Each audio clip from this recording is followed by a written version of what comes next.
morning. So we are going to see your today's class.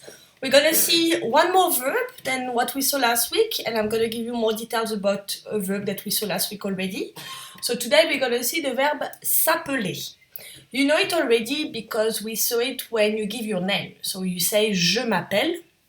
We're going to see that verb and we're going to see it with the pronoun he and she. To say what's your name, you say comment tu t'appelles.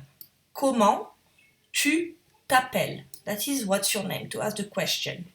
If you want to say my name is, you say je m'appelle. His name is, il s'appelle. And her name is, elle s'appelle. Bonjour, je m'appelle Marie. Mon frère, il s'appelle Thomas. Ma sœur, elle s'appelle Jeanne. Okay, to give someone's name. And the verb to have, so the same verb that we saw last week, but the verb avoir is also used to give your age. So in French, you don't say I am 8 years old, you say I have 8 years old. So we'll do a little reminder on that verb. J'ai, I have. Il a, he has.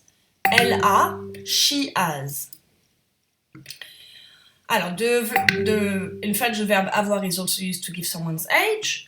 J'ai 8 ans, I am 8. Il a 12 ans, he is 12.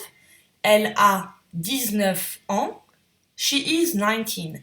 And you see that little an over there that is after each of the number, you have to say it in French. It's like in English if you always had to say years old at the end. You can never leave it out when you write it or when you speak. So always think of saying an after you give your age or someone's age. Sorry. And then to help you for that little exercise, I want you to take your 2 grammar class, the one from last week and this one. And you have to complete those little cards for each member of your family. So I want you to put the pronoun, the verb, and the name for the name. For the age, you put the pronoun, the verb, and the age with en at the end. And the favorite animal, you use the verb that we saw last week, aimer. Il aime les chiens, he likes dogs. And I want you to do that for each member of your family. You don't have to say the truth, you can create names if you want, say whatever you want, but as long as you use the 3 verbs correctly for each of the members of your family.